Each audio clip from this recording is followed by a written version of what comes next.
Yo, yo, what's going on? Hey, None hello much. again, because I just Hello saw. again. Oh Hey, no, I Lonzo. saw you too. I saw you in Cleveland, right? Mm-hmm. Small world. Small world in the manga comics world, especially on our side. Small world. Everybody Yeah. usually meets them at some convention. So but it's good that you two are acquainted.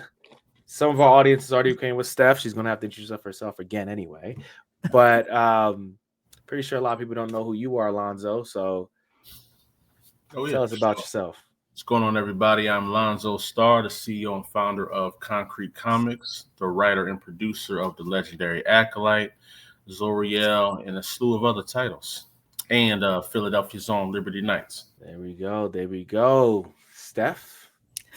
Again, for the second time today. I am Stephanie Williams. I am a comic book writer, among a bunch of other things. I write everything from superhero stuff, horror with Alien, kid-friendly things with Moon Girl and Devil Dinosaur. I've done work for Marvel, DC, Oni Press, Boom. I wrote a Magic Gathering story once. If there's a story to be told, I'm there. Also, I forgot to mention last time, I do a show for Prime Video where I cover their animated stuff, just their superhero stuff in general. So, Invincible, The Boys, Gen V, and they got some other superhero things on the way too. Okay. That's I've seen a few episodes of the Amazon show. Do a pretty good job. Pretty Thank good, you. I pretty appreciate good. that. Especially for someone who is not up to date with Invincible, so it's perfect for me. I learned a little bit about the comics, I learned about the show, and I'm like, man, I should be watching this right now, but I'm not apparently. Um, I won't but hold we it don't want me to against you. talk. Say it again. I won't hold it against you. I'm a binger. I'm gonna sit down one day and just watch the whole thing in one sitting. Um, but this panel we're doing is the perfect pitch and working with a publisher. And this works really well because we have a publisher right there, Concrete Comics, and we have someone who has pitched to a lot of publishers down below. So different perspectives, and I think this will be a very interesting conversation and very insightful for those who are, looking, what's that next step? How do I get there? How do I get to that point to where I am working with the publisher or I'm my own, right? So first question is, in your own words, what is a comic and manga pitch? Lonzo, you go first. A manga and comic pitch. I think setting definitely matters in this because there's a different pitch when you're in person versus when you're online. Online, you can have a paragraph or a page that explains everything. And in person, it's like 30 seconds. So it's definitely different. But a pitch is really just basically you giving somebody the brunt force of what your story is about, what they can assume it is like, and what kind of genre that it fits in. Okay. Steph. Yeah, good. Just building off of that, a manga or a comic pitch is something that someone can actually hold and look at. Every time when I'm at conventions and stuff like that, folks tell me about these amazing ideas that they have, but when I ask, have they written them down? They haven't. So you need to make sure that your pitch is actually something that you've written down, just because it's helpful for you. And, you can be ready on the spot to not only give that oral pitch, but also to have something physically tangible. But if we want to break it down, just kind of going off of what Lonzo said, you got your log line. So like that's your quick elevator pitch, no more than a sentence. It summarizes what your story is, and it's something that needs to grab someone's attention.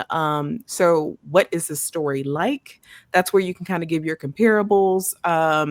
Then you have your description. So like, what type of book is this? Is this a graphic novel? Is it a mini series? How many issues? Is it ongoing? Like, what are we doing? Why are we here? Type of thing, something that you're communicating not only to the publisher, but also to your fellow collaborators, because they will be looking at your pitch too, just to kind of get an idea of what you're doing. Also, give us those main characters. You ain't got to give us the whole family, but just let us know the core folks that you're gonna focus on and how they're gonna help your main character. What is this world like? So again, either you describing what it is, also you can still give comparables, because sometimes it's good to just give folks a direction of like, well, you're not going to do that exact thing, but this is kind of what it's like. And then last but not least, your plot synopsis. Need to know what it is you plan on doing, because vibes are great, but vibes only go so far. So give us that plot synopsis. Tell us, it could be broad strokes of your story. It doesn't have to be fully detailed, but to me, the more detailed, the better. You don't have to, stick to that once you actually start writing if you get the green light, but as many details as possible to convince somebody to invest in your story. Okay. And you both said, oh, go ahead. I was just gonna say, the one thing about everything she said is the real science is how do you put all of that into 3 to 5 sentences, right? Everything she mentioned, when you're in person, you got to try to condense everything. I mean, get it right there, because you don't want to miss that sale. You don't want to be long-winded. You don't want to lose interest when you're talking to the person. So like a pitch is, you really got to practice it. I have like 4 or 5 memorized, because I can tell by a person's body language if they want the short form, long form. You just gotta kind of gotta play with it. But yeah, everything she said, the key is condensing that into one little short boom. Yeah. You both said something that I find very interesting. I like, Lonzo, you brought up the situational nature of it, right? In person, we talk about the, elevator pitch being quick, 30 seconds. Online, you have, your, paragraph, right? But I kind of want to talk about something that I've heard a lot and been told happens a lot, right? You're at a convention, right? You're sitting at your desk and someone walks up to you with a big old stack of paper and say, hey, I wrote a comic. I heard if I come to you, I can get it published. Right? So my question to you is, when we talk about that kind of pitch, right? Talk about that next level, right? Is that good advice? Is that something I should be doing? And then second, what you said about elevator pitch, right? I feel like you can also do elevator pitch with your writing. Should I come to you with 200 pages of my personally refined comic, drawn, or should I be there with 4 or 5 to give you a taste? Alonzo first. If you want me to go first, yeah, I would definitely advise not to do that. Don't come to those tables with 200 pages of anything. Don't even come with a comic book, realistically, because you just hand me a comic book with no explanation. I don't know what to do with that. I may not have time to read it. I barely have time to read my own comics. So it got to go through an avenue. Got to go to my editor in chief. She checks it out and reads it. The art director might look at it, and then by that time it comes to me after I hear what they say. So it's a lot that goes into it. In person, yeah. If I'm at a table, I'm selling. There's people here. The best way would be to ask, how, if someone's interested in publishing, how do we go about this? Because every company has a different method. Some you got to go online, you got to go through the email, and send it in a certain way that they say. Some you may got to join their Patreon and do it through that way. Everybody has a different way that they accept submissions. And also legally, it's not safe for the creator or the publisher to just accept it, because God forbid you hand me your book and then we create some character without even knowing, and it's similar to what you sent me. Now you're trying to take me to court saying we stole something that you made, and it's just like, it's just too many variables in there. So my suggestion is just go up to the tables, whether it's a Marvel, DC, Concrete, whoever, and ask somebody behind the desk, how do you guys accept submissions? And just go from there. Yeah. No, I mean, that's solid. That's exactly right. Do not hand or email someone your entire thing. I've had that happen, and I just have to delete that entire email, because it's just legally, it's just not a good idea to do that. If you do have a pitch in mind, like Lonzo said, like ask what's the best way to submit to even garner more interest and have your elevator pitch together. But also make sure you know who you're pitching to. You don't want to bring, for instance, if I don't know, Penguin Teen or something is at New York Comic Con, you're not going to bring them something that is, mature adult. You're also not going to bring them a pitch that is geared towards middle grade comics. So that's ages 9 to 12. Like, you need to have an understanding of what market you're pitching to, who you're pitching to, what they're looking for, because all that's going to do is just bolster your chances of somebody actually looking at your thing and not throwing it away. So do your research before you get there, and whoever you're talking to, make sure you know your audience. Okay, I think that's I've heard that myth a lot. Go to San Diego Comic Con with your comic, walk over to the Marvel table and say, "Hey, I made this. I told I could submit here." So I think that's that's sound advice. Also talking about not giving somebody everything, right? Give them a taste, give them what you're about before you go ahead and give them everything, right? So when you sit down to write a pitch, what would you say is your approach for it in creating that pitch? Stephanie, you go first. So just because it's helpful, because I'm always pitching, I actually have a doc that I use. It changes depending on who the editor is, who the publisher is, or whatever. I try to tailor it to that, but there is a very blank template that I kind of use, and that's kind of what I mentioned earlier, where it's my log line, what the story is like, the description, so they know what it is that I am, like, middle grade, limited issues, graphic novel, all of these things, who my main characters are, what the world is like, and again, that plot synopsis, because you'll be surprised if you give as much information as you possibly can, while also, reining some things back. You might want to do something, a little surprise, a little Trojan horse situation, which I've had to do.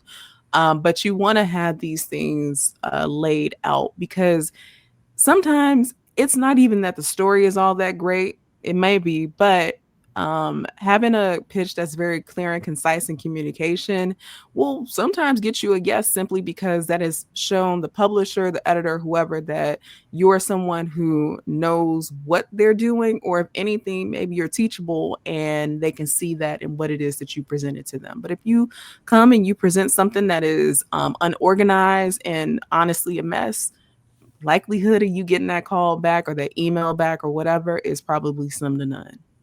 Oh yeah. Everything she said is definitely accurate. My perception is a little different being a self-publisher. So I have a little more relaxed environment. I don't have to send it up to anybody.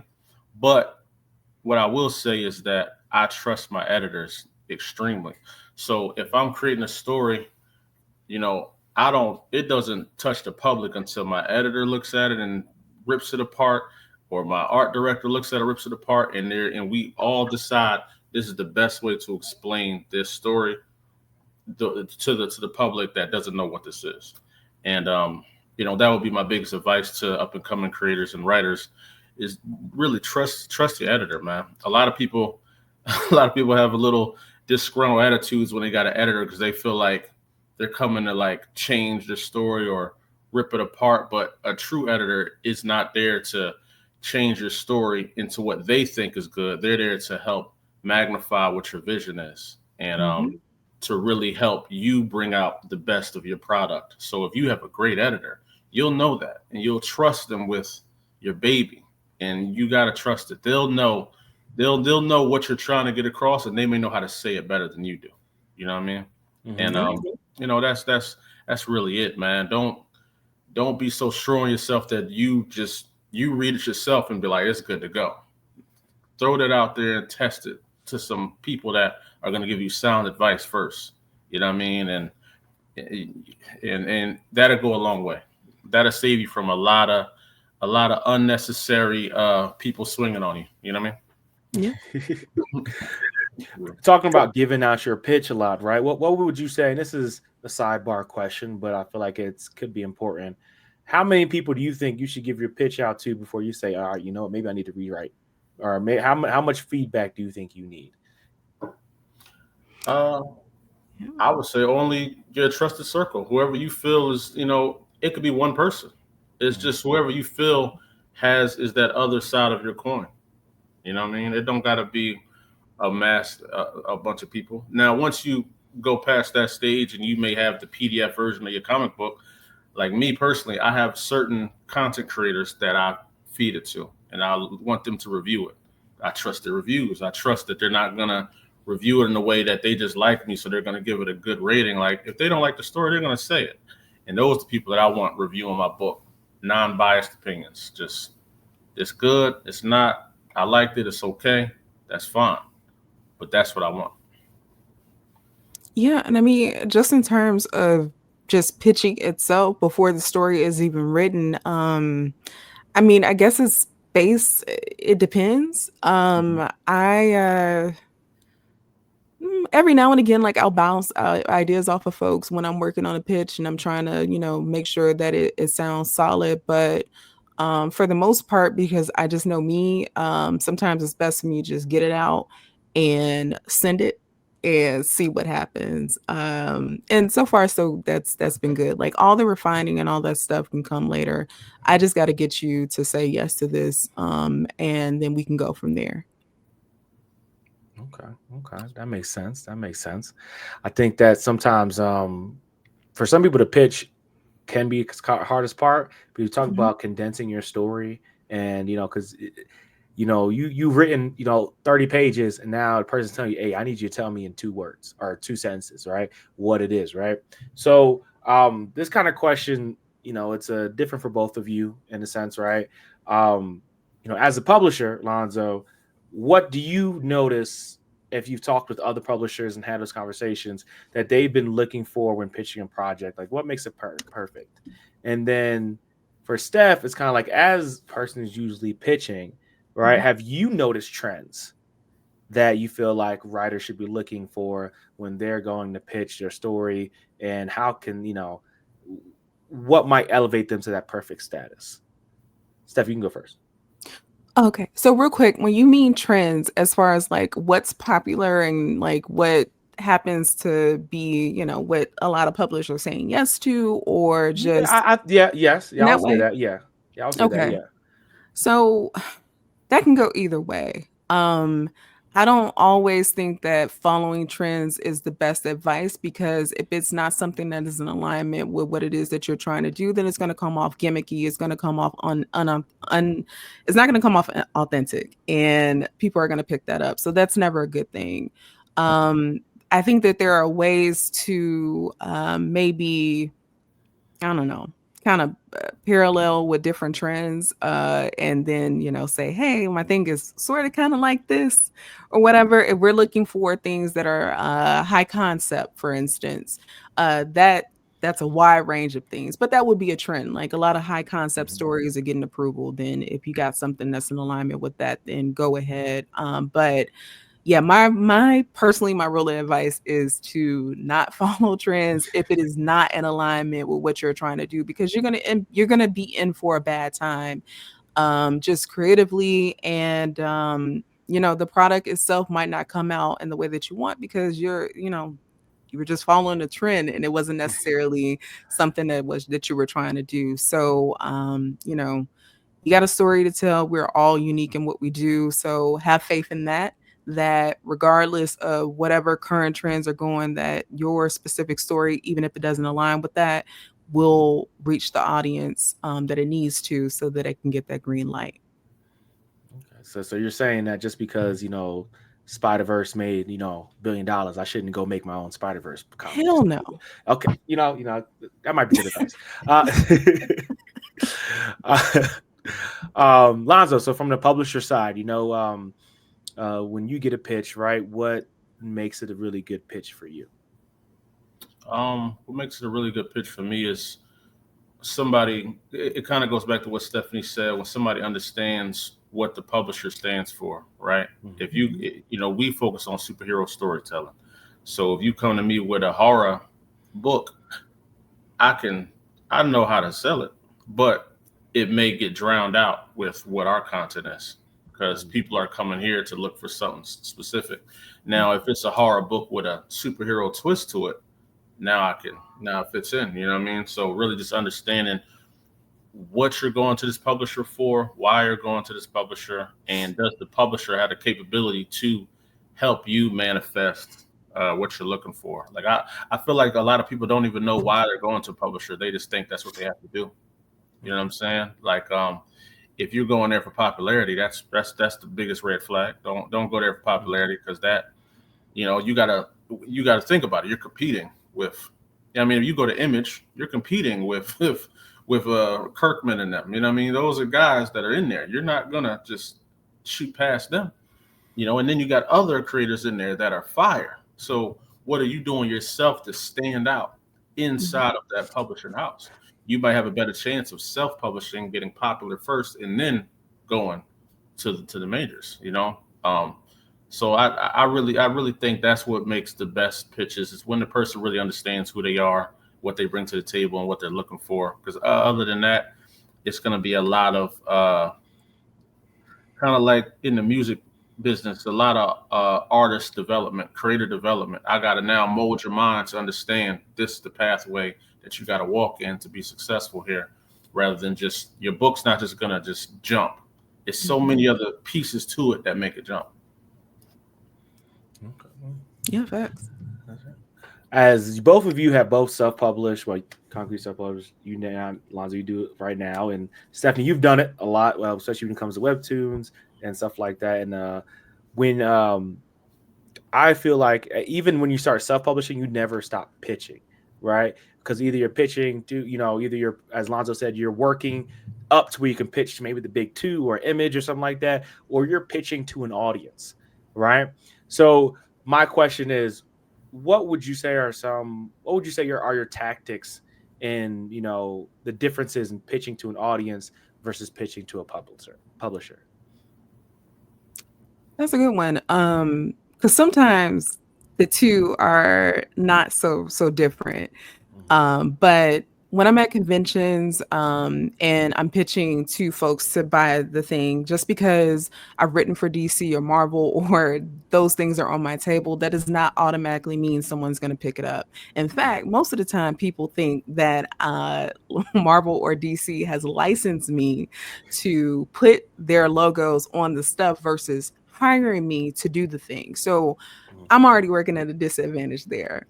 So for me, it is when someone comes up to the table, reading their body language and what their energy is, and giving them a chance to browse. And if I see them pick up Nubia, then I'm just like, hey, so this is a character that was created in 1973. I kind of go through the history because they don't know her, so I give them a quick little history and tell them what the book is about. For something like Moon Girl and Devil Dinosaur, it's a little bit easier because it's based off the animated show. I tell them that and let them know that this was an episode that didn't get made into an episode. And here you are. If you love the show, then you'll love this book. For Living Heroes, all I have to say is Living Single meets Marvel. That is literally all I ever say. And people more than likely are like, yeah, let me get that. So it really just depends on what the body language is, what the person might be looking for. I have a lot of times when folks come up to me at cons, sometimes they are huge manga readers, which I love. So I have books on my table, even though they're comic related, where I know that if they're a manga reader, that is something that they'll possibly be interested in. It's an entry point for them. So that's that. As far as pitching to publishers, again, knowing who they are, what editors to talk to. I've had the fortune that a lot of times publishers have come to me to say, hey, do you have a pitch for us? Which makes things a little bit easier. But even in the times where I've had to cold pitch, I've done my research to figure out what language do they pick up on, what energy do they want? And again, like what genres, what do they do? And I basically speak to that. To have a lot of success in this business, I know a lot of folks don't want to hear this, but likability, also being able to communicate, and of course being on time. But those are things that are going to separate you. Talent is one thing, it's amazing, but discipline and all these other tangible factors are going to be what separates you from the other person. Not that it's facts. Yeah, everything she said I can agree with. Uh, I think a lot of people don't realize that. Well, me personally, I don't really have the privilege to be like full blown writer, because when you're an independent publisher, you got to do everything. And the writing, I tell everybody, writing and creating, that's like breathing to me. That's easy. I can do that. Like that's 10% of what I do. Like at 10% of the time, I get a chance to write a new character and brainstorm, boom, boom, boom, boom. Other than that, I'm trying to figure out how to make this connect with the audience, how to build it, how to put it out, how to do this and do that. So, I don't really focus on creating, because that talent is already there. You don't gotta keep working. I work out that muscle, but I don't gotta go crazy every day and max out. I just maintain it, do my push-ups, and I'm good. But when it comes to pitching, like to an audience or two people at your table, I have like maybe 2 or 3 stages. The first stage is very simple. That's the comparison stage. Hey, if you're interested in books like Blade or blah, blah, blah, you're going to like Zoriel. She's a supernatural, such and such. Their mind's already locked in like, oh, Blade, Constantine, I like that. How much is it? Keep it moving. Now, sometimes that stage goes to level 2. Oh, it's like Zoriel? Okay, blah, blah. Tell me about the character. Then I go to the next stage. Okay, well, this character is boom, boom, boom, boom, boom. Blah, blah, blah. Oh, that's dope. How much is it? And then it goes to the next stage. So it's usually 1 to 2 stages. The best stages is when they just say, how much is this? And you just Always. That's the best one. As far as publishers coming up to us, usually they're coming to us to see how are we doing what we're doing as independents. Because sometimes they don't see people moving to the level that we sometimes move. Like even we're a small publisher, but we move like we're a big dog at the same time. And sometimes the publishers are just trying to understand who's backing you guys. Like, what are you doing? I was like, what are y'all with somebody? Is there somebody else here? And we're like, no, it's just us. So sometimes it kind of takes them back a little bit, because they don't really see that a lot, And it's dope, but it's also puts us in a place where I guess some people, they look at us too competitive wise. Sometimes we just want to collaborate and have fun, do what we're doing. But because we're so independent, I think publishers don't know how to approach us sometimes. So, has his gift and his curses. Absolutely. Okay. What do you think has been the hardest roadblock in getting with, as long as you do have publishers that come and talk with you. You said for you as being independent, right? For Steph, what do you think has been the hardest roadblock between you and getting with publishers, if there's been any? So there quite obviously are roadblocks presently as I present that in itself, right? There have been things that I pitched to the big 2 that I know if I was not me, they would have automatically gotten a green light, because that's something similar, not the same thing, did get a green light, but I was the wrong person pitching it. So that's usually it. But I don't subscribe to that. I'm going to do what it is that I want to do. You either take it or you leave it. Or I'll just do it myself. So I don't know, like with that type of mind frame, if there have been roadblocks, I either go through them, go around them, or I just go somewhere else. Just kind of keep it moving, because there is going to be someone out there who wants your story. You just, sometimes it doesn't happen right away. It takes a month, a year. There's something that I pitched maybe 2 years ago that is finally getting the green light, because I found the publisher who sees the vision and understands it. So, so far so good, I would say. I think my batting average right now is maybe, I don't know, maybe 90%. But I've been fortunate. I'm an outlier in that way, because that is not everyone's story. Yeah. No, I would. Yeah. No, that's real. To have a 90% is kind of crazy, you know. And I can only compare that to when you're an indie, the gamble with choosing which character you're going to put your money behind to put out there, right? Because I got plenty of characters, but I chose Acolyte to be my first, and that was my gamble. I could have went with these other three I had, but something was like, nope, this still want to be the one you're going to put your money into, and you're going to see it all the way through and do it. And with every indie creator, that's the gamble. Yeah. You know, you don't know if this character is going to hit. You just gotta put your foot behind it and push. You know what I'm saying? So, you know, and I don't know if that would be a roadblock. It's more like just a decision, just a gamble. A roadblock would probably be like financially Oh, being for able sure. being able to do everything you want to do, right? You may have the financials to make the product, but you really want to put all your finances into marketing a product. That's really where you're going to see the difference. You can have the greatest project ever, and you sold it, to 5 people. You know what I'm saying? But if more people saw it, it would be it would be insane. So really, finances is probably the biggest roadblock, man. Just really trying to get that money behind you and be able to really bring out the creations that you want to bring out.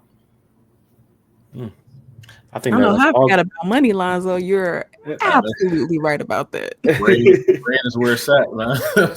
And I love that you brought that up because the thing that been like on my mind since you both kind of touched on it as we've been talking, right?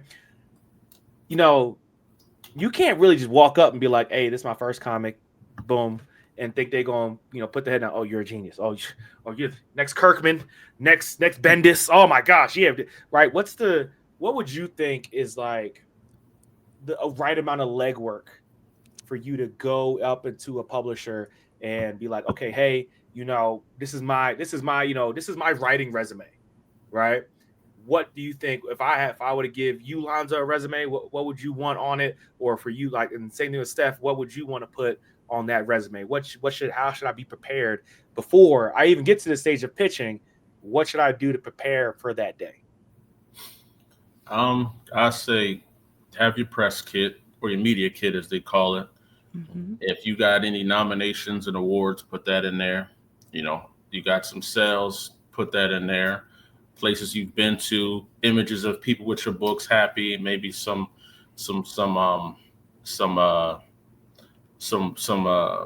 reviews, comment reviews, positive reviews of your story, your book, and then you know, little things like that. That's just the basics. What are your accolades? What have you done? And who is this for? And why should we want this product? If you can answer all those questions in that kit, then at the end of the day, you can't even put pressure on yourself. They just got to read, and if they want it, they want it. If not, keep it moving. Don't put that much pressure on yourself, man. And I think a lot of people do that. They put pressure on themselves on social media. This is only getting such and such likes. Nobody likes it. That's not the case. The algorithm don't like you. You know what I'm saying? That's what don't like you. The algorithm's hating. It's never.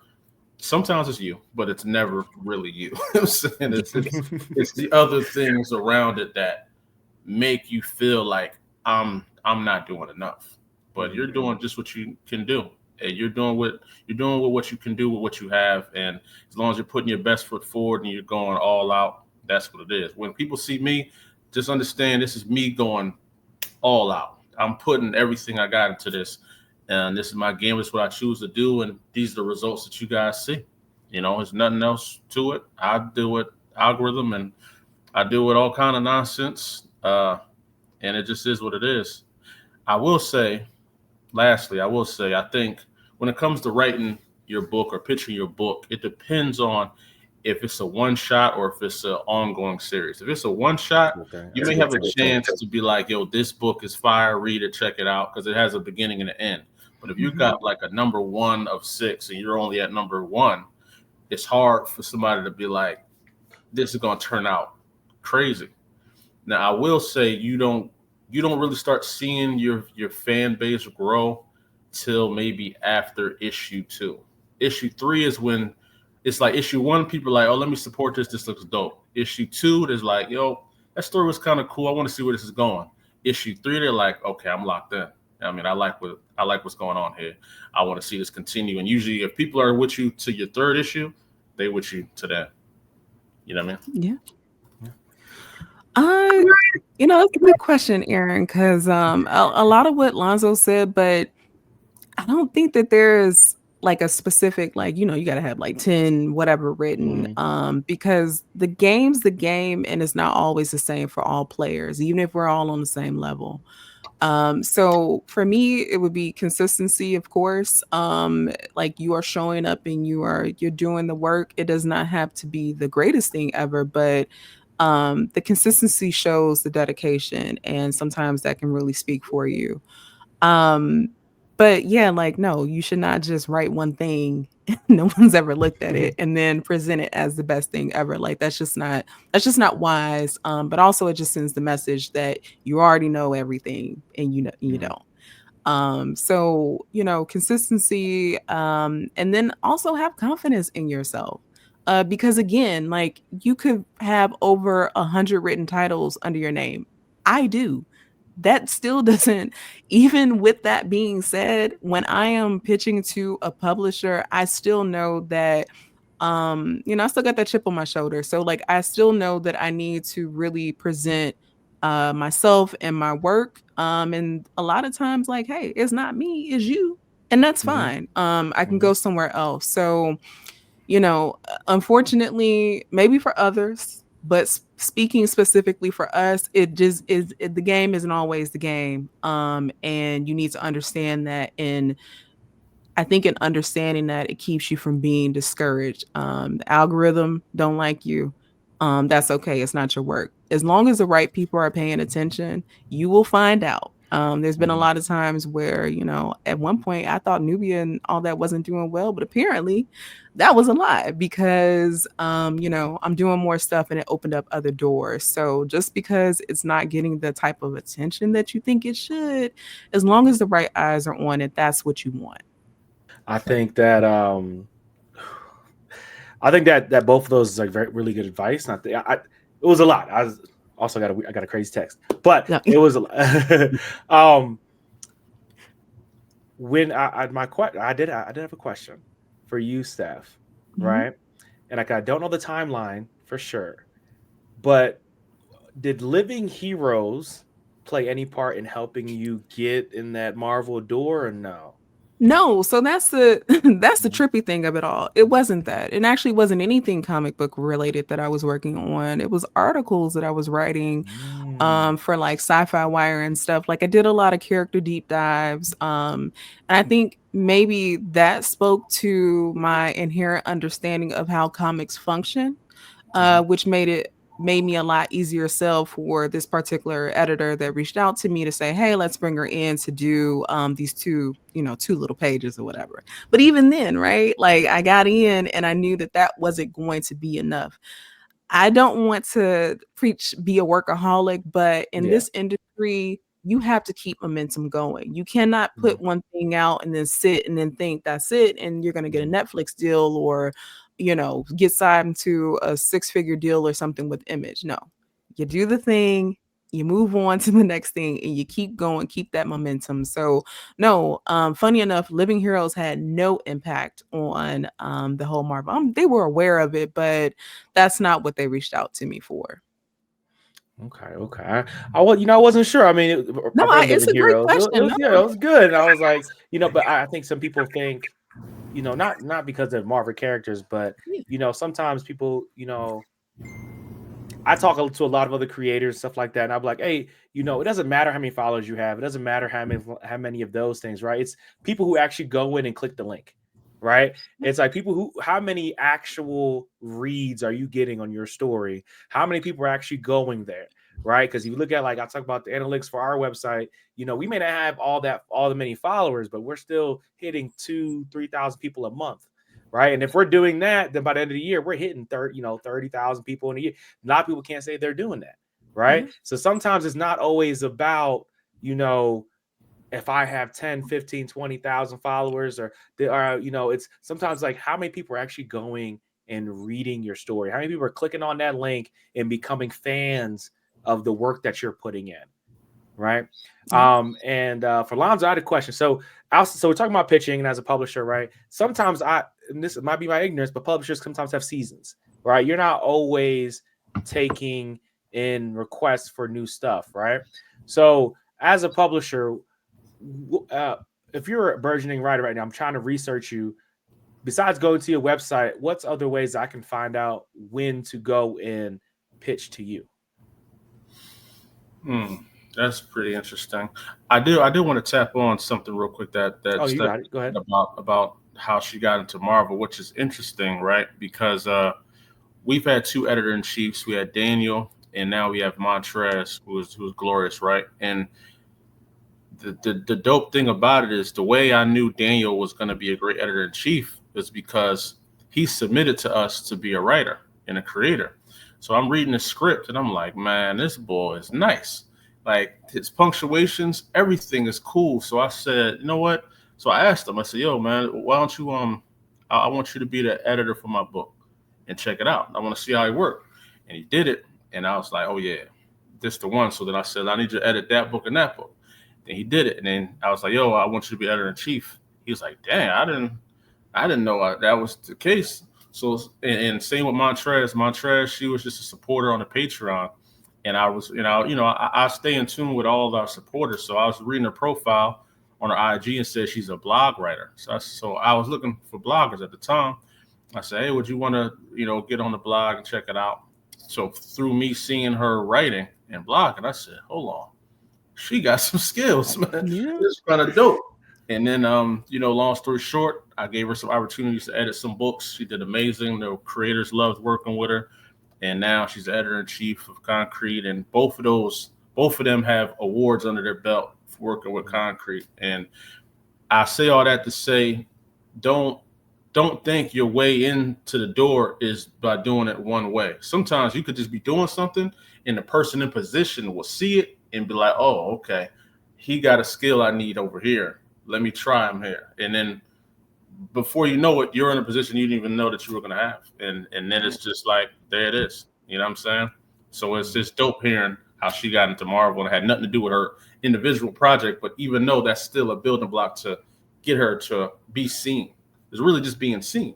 And that's really what happened, But to dub back to your thing about the seasons, right? The seasons is for me, I decided to only do submissions maybe once a year because it can get crazy. It can get ridiculous. Like people are sending messages on the IG Messenger, in the private app, in the primary app, and Facebook got messages, YouTube comments. Hey, I submitted an email, blah, blah. Like, dang. So it's hard to keep track. You know what I'm saying? And also to filter out, not everybody comes correct. So to filter it out, doing it at one time, we usually do it during our event, K-Way Weekend, which is like our DC fandom. So we do it for a big weekend event that's hosted by Ty, and she does an amazing job running the whole thing. So shout out to Ty. But that's really when we do our submissions and we get to really funnel in, some of the top projects that we want to put out. And the cool thing about sending in submissions to us is that I don't just check out a submission and be like, yeah, that ain't for us. If I read it and it's not for us, but I know a publisher it may be for, I may give that publisher the heads up, like, yo, you should check this one out. This might fit for you or fit for that. So we all, us publishers, we all kind of, collab and talk and do stuff like that. So you never know. And that's sort of like what Stephanie said a while ago. Being a likable person and presenting yourself well always matters because you never know. You may be coming to me, but that may lead you somewhere else. But if you come to me the wrong way, you could be done at the same time. You know what I mean? So just carry yourself well and right, and just be a good person, man. At the end of the day. Yes, man. Y'all dropping some gems, man. I'm glad we're gonna post this after. Because I think a lot of people they misunderstand. I said this on our last my last panel. They misunderstand a lot of things, right, about the comic world and the manga world, and a lot of the industries across, STEM, entertainment, all that are pretty similar when it comes to getting in, right? You just have to, if you love it that much, you got to be around it.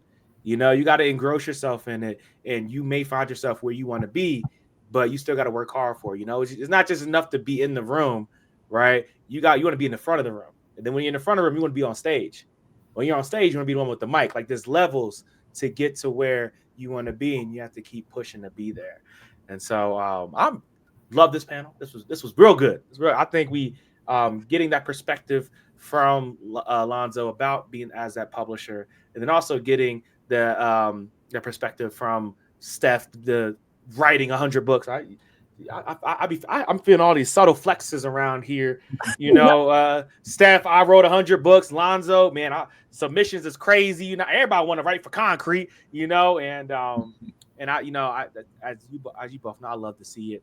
Love to see you both successful, and love to see I'm very happy you guys are here, because these people need to hear it. Hopefully we supposed to have some college kids on here, so some college kids that want to write, and some high school kids, if they see this name when they want it, this is the pathway. This is the way to get to it. But about the wrap real quick, I want to let people know where to follow you guys at, and what you guys got going on. What's the new stuff that we need to be checking out for? And I'm gonna let Steph go first, because you got to do your whole roll down again. And then Concrete can do his whole roll down. Yes. So I just want to shout out Concrete Comics. Lonzo, being on your character showing up on Mythic Quest. That is. Oh yeah, Mythic Quest. Right. Absolver right in the back. I saw that. That's huge. And if you're at these conventions and you see the Concrete table, stop over there. They're just good people. It's my favorite table to visit when I'm at conventions and I see them there. All good vibes. So do that. But you can find My Little Pony. If you like the movie Vantage Point, the story was inspired by that. That'll be out April 30th. I have a thing with DC, more Nubia, Amazon stuff coming down the pipeline in July. My first ongoing series, I believe, will be with IDW. It's a Saturday morning cartoon thing. That's September-ish. A Cosmic Horror with Ignition Press. So far, still slated for October. And I don't know. And I think Raven Boys, and I'm not to be blasé about this, but the point is to always be working. So the Raven Boys, the graphic novel adaptation, that'll be out July 29th. And yeah, you can catch me at some of these cons. I'll be at Boston Comics in Color the weekend of April 25th, I believe. Fan Expo Philly in May, MomoCon later in May, Heroes Con. But yeah, find me on social at Steph_I_Will, Instagram, Threads, TikTok, all that. If you're on Blue Sky, just search Stephanie Williams. I don't know what the thing is, but yeah, like, she's always working, so there will be something out. And I feel bad for y'all. Y'all missed Steph in her prime on social media. Y'all missed You did. prime. You can get those memes in my newsletter. I'm still kind of doing there. Okay. So get in that newsletter, because the memes is premium. Okay, she was running the X-Men and X-Men and Marvel memes for a minute on Twitter. She was running it. Yeah, thank you. That's fine. So once again, I'm Lonzo Starr, CEO and founder of Concrete Comics, writer of Acolyte, Zoriel, and the Liberty Knights. And I just want to shout out Official Black Magazine. This is an amazing platform. I love everything that you guys got going on. The panels, they all look fire, seem fire, they sound fire. Got some great people up here. Every people that I consider family, because we all see each other on the road all the time. We run into each other at these cons, man, and it's just dope seeing what you guys are really trying to do, because this is really what the community needs. The indie Black community, we need more outlets. Like music needs more DJs, and we need more outlets like this to really get our voices out there, because it's not enough praise for the little guys, and you guys are doing a great job with that. Shout out to Ty for doing her thing in the background as always. You know what I mean? In her bat cave. You know what I'm saying? Shout out to you for the dope interview, Steph. You know, you're inspiration to a lot of people. People like Carla and everybody, they really look up to you a lot, man. And you laid a great blueprint down for a lot of people. When I'm helping or mentoring a lot of people, I always bring up you, Sheena Howard. I bring up a lot of people that they need to look at, man, and just study how you guys maneuver and how you move out here in this wild world, especially as women. You know, it's hard. It's just a hard thing. And I just very appreciative of what you've done and what you've put out here for all of us. You know what I'm saying? At the same time. As far as where y'all can see me, we're going to be at C2E2 this weekend. So I'll be there with Anaji, Deja Vu, and Absolver. We'll all be there. And then I'm speaking at the Moore College of Arts next week in Philadelphia. So y'all can come pull up for that. I also got another speaking engagement. This I think this is going to be on live, but it's with the University of Baltimore, where we're just talking about creating comics and what it's like to be in the industry. So definitely April's going to be a full month. May, I'm going to see you in Philly Fan Expo, right? You'll be there. And we close out May in DreamCon, so it's going to be lit. And, follow me at concretecomics.com. Concrete Comics all over social media, and if you want to get personal, it's Lonzo Starr on the socials. I may not accept that friend request, but I'm there. You know what I mean? Hey, that's Concrete, KONKRET. Okay, keep it concrete. Keep it concrete. You know the vibes. All right, thank you guys for coming, and thank anybody for watching this. If you're watching this and not the recording, appreciate you making this far. I hope you got some gems out of here. Hope you got some notes to write down so you can get better too. You can get up on this stage one day. And appreciate you guys.